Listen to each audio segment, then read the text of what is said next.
Mesquita-Nunes. Muito obrigado, Sr. Presidente, Sr. Ministro, Sr. Secretário de Estado. Tenho aqui um conjunto de perguntas para lhe fazer e o tempo é pouco e, portanto, o tempo que vou gastar a saudar o Governo e a felicitá-lo pelo sucesso nesta avaliação é diminuto, mas não é proporcional à efusividade desse cumprimento e dessa felicitação por esse sucesso. Começou por falar na revisão em baixa das perspectivas económicas e por referir que esta revisão, em linha ainda com aquilo que era expectável, é muito inferior a nacional àquela que foi a da restante zona euro. O que nos traz à possibilidade ou à conclusão de que estamos aqui perante variantes externas que não dependem do nosso país, mas de qualquer maneira nós teremos que ter sempre em conta. Estou correto ou não, e que variantes externas serão essas que nós devemos estar com particular atenção para acompanhar a situação portuguesa. Também percebi da sua intervenção de que esta revisão em baixa não é de modo a alterar o programa, tal qual nós o temos até 2013. Parece-me que é importante frisar essa consideração, sobretudo para que tenhamos em conta que variantes externas é que devemos estar atentos, precisamente para saber até que ponto é que podemos avaliar a adequação do programa até 2013. Depois, a propósito desta revisão em baixa das perspectivas económicas, quase que se conclui, muitas das vezes, que elas são consequência do programa que nós estamos a seguir. Quase que parece que nós estamos em recessão por causa do programa de assistência financeira. Ou pior, que nós estamos na situação em que estamos porque pedimos o pedido de ajuda externa, quando é exatamente o contrário. Nós tivemos que pedir o pedido de ajuda externa porque estávamos exatamente como estávamos. E a minha pergunta é, que consequências é que teríamos, ou que recessão é que teríamos, ou que revisão em baixa é que teríamos das nossas perspectivas económicas se nós estivéssemos fora deste programa de assistência financeira? Ou seja, que austeridade alternativa é que nós conheceríamos, que recessão alternativa é que nós conheceríamos se nós estivéssemos neste programa, que foi o programa negociado pelo Partido Socialista e subscrito pelo PSD e pelo CDS. Depois há um ponto que me parece importante, que tem que ver, já num segundo quadro de questões, com a queda acentuada das receitas fiscais registada em janeiro. Minha pergunta é se elas já refletem, ou se esta queda acentuada refletem as medidas já do Orçamento de Estado e se são uma consequência do Orçamento de Estado e das alterações que nele foram feitas, ou se não é? E depois se nós podemos de facto fazer, se é um bom ponto de comparação, para ver esta queda das receitas fiscais, comparar o mês de janeiro de 2011 com o mês de janeiro de 2012, ou se há aqui fatores que perturbam esta comparação entre as receitas fiscais ou a forma como elas foram arrecadadas. Depois, porque esta queda existe e depois poderá contextualizá-la, se ela compromete as metas do déficit. Eu já percebi que me disse que a revisão das perspectivas económicas não era de modo a comprometer o déficit, mas eu gostaria de saber se a queda destas receitas fiscais está de modo a comprometer o déficit, ou os objetivos, ou as metas do déficit que nós precisamos de atingir. Referiu depois o documento de estratégia orçamental a ser apresentado em abril. O documento de estratégia orçamental que conhecemos tem um ponto que nos parece muito importante, que é, passada a fase do programa de assistência financeira, passada esta fase em que a nossa autonomia fiscal é, de facto, bastante mais diminuta, um conjunto de reformas da reestruturação do modelo fiscal que nós temos em Portugal, com a simplificação, sobretudo com a simplificação, que é muito importante para quem entende que o papel dos impostos não é financiar o Estado e no sentido de financiar toda a despesa pública que ele estava a ser feito, que é a nossa perspectiva. E, portanto, se esse novo documento de estratégia orçamental vai manter esse objetivo de, uma vez passado o tempo do programa de assistência financeira, uma vez passada esta fase em que a nossa autonomia fiscal é, de facto, bastante diminuta, podemos, de facto, ter um novo modelo fiscal mais simplificado. Depois, o financiamento à economia, porque não poderia deixar de o trazer aqui. Até para ligar depois com a questão das exportações, ou seja, saber se o comportamento positivo do nosso saldo e da correção do nosso déficit externo, se não poderá ser comprometido com os problemas de financiamento que estamos a encontrar na nossa economia. E dentro desse âmbito, é evidente que há uma contração no crédito, sobretudo, que está a afetar sobretudo as pequenas e médias empresas e as micro, pequenas e médias empresas, e, portanto, o que é que nós podemos esperar por parte destas novas medidas que anunciou do BCE para a liquidez aos bancos, que efeitos é que eles vão ter e de que forma é que esta diversificação das fontes de financiamento poderá contribuir no curto prazo para resolver este problema, que é um problema presente de financiamento da nossa economia. Depois, relativamente ao saldo, ao déficit externo desta correção, eu não resisto a perguntar, porque o Mahler é que dizia que quem o quisesse conhecer bastava seguir o trilho das suas 9 sinfonias. Mas nós, para percebermos o que é que o Partido Socialista pensa nisto, podemos seguir todos os seus discursos e nunca vamos ficar a perceber. Porque se as exportações no tempo deles estavam bem, era porque era um comportamento do Governo e uma coisa extraordinária. Agora o que nós estamos a fazer é que num ano Portugal consegue eliminar mais de 1/3 do seu déficit externo. E é consequência de qualquer outra coisa que não do papel do Governo e da economia. Todas as novas avaliações serão negativas e todas as novas notícias serão sempre negativas. Mas estamos sempre a falar de notícias positivas e, portanto, eu espero que continuemos, relativamente à questão do déficit externo, que continuemos, à redução do déficit externo, que continuemos a ter estas notícias. Mas saber, de facto, se estas notícias não estão comprometidas com o problema do financiamento da economia, se isto é uma bolha, ainda consequência do lastro que o Partido Socialista deixou, e, portanto, estas exportações ainda as devemos agradecer ao Partido Socialista e não aos...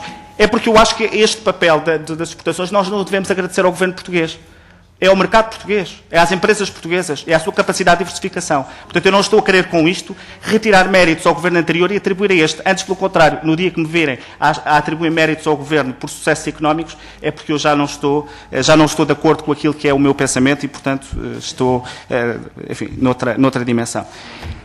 Finalmente, para cumprir com os 7 minutos, quais é que são os desafios para o novo trimestre? E falámos aqui da Diretiva de Serviços, eu não queria deixar passar esta oportunidade de destacar um facto que é positivo. Há uns tempos, quando o Primeiro-Ministro inglês escreveu uma carta, o Secretário-Geral do Partido Socialista insurgiu-se com o facto de Portugal não constar entre os signatários dessa carta. Eu estou certo que o Secretário-Geral do Partido Socialista leu atentamente a carta que o Primeiro-Ministro David Cameron escreveu. Porque uma das coisas que ele exigia, em força, era a liberalização dos serviços e a rápida transposição da Diretiva de Serviços em toda a Europa. Portanto, estou certo que o Partido Socialista acompanhará, na senda dessa carta, que não foi assinada pelo Governo português, mas que foi assinada pelo Primeiro-Ministro britânico, esse esforço de liberalização da economia que estava pedido nessa carta. Muito obrigado. Muito obrigado, Sr. Deputado. E dou a palavra ao Sr. Ministro das Finanças para os comentários que achar convenientes. Muito obrigado, Sr. Presidente. Muito obrigado pelas suas felicitações e generosas palavras.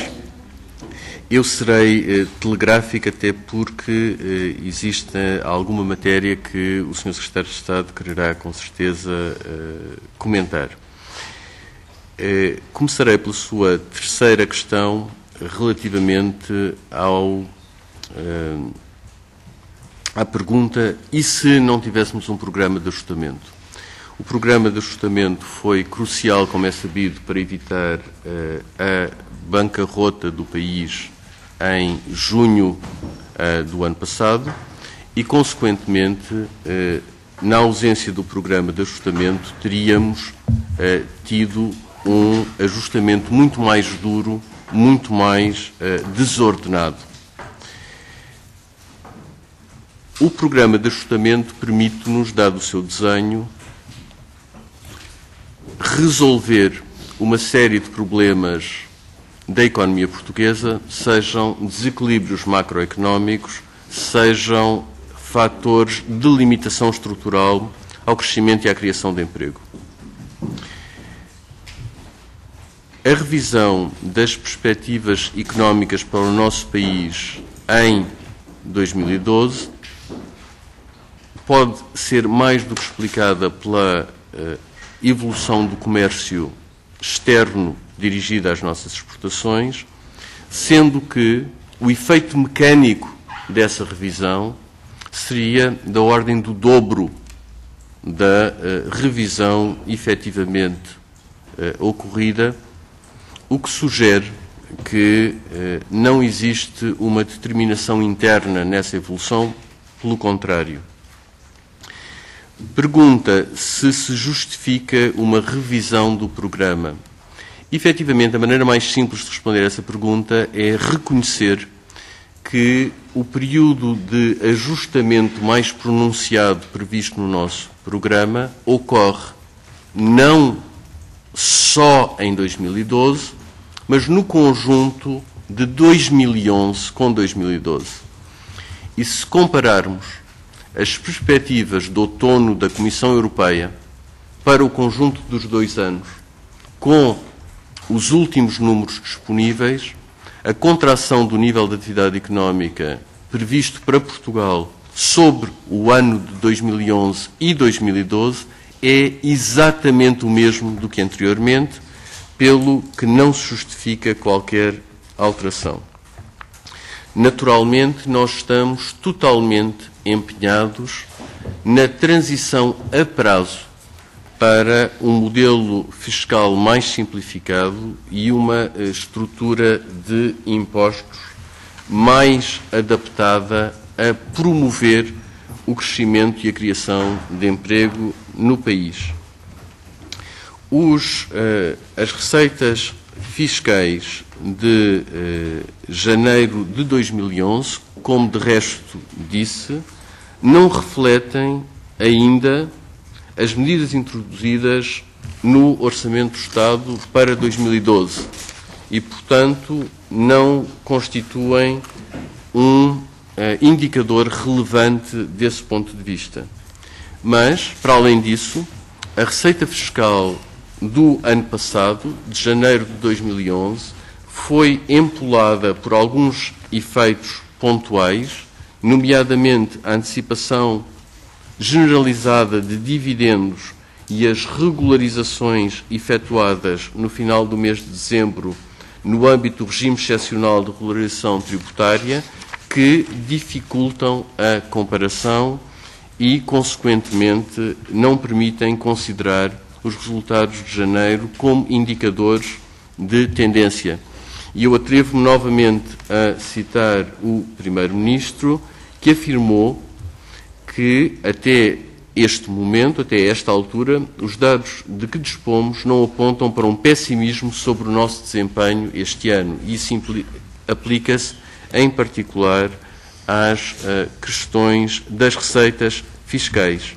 E relativamente às restantes questões, se o Sr. Presidente me autorizar, passo a palavra ao Sr. Secretário de Estado. Muito obrigado, Sr. Presidente. Muito obrigado, Sr. Deputado Adolfo Mesquita Nunes, pela sua pergunta e sobre o que é que nós consideramos serem os grandes desafios nesta grande reforma estrutural para os meses que aí vêm, não é? Eu diria que um deles já referi aqui em resposta ao Sr. Deputado Pedro Pinto sobre tudo o que é a diretiva dos serviços, mas também sobre a diretiva das qualificações e das profissões e de toda essa área de liberalização da nossa economia em relação às profissões também. Mas aquilo que nós temos daqui para a frente é sobretudo a implementação de tudo aquilo que estamos a construir. Por exemplo, na lei, a nova lei da concorrência, ou naquilo que nós estamos a olhar para a concorrência.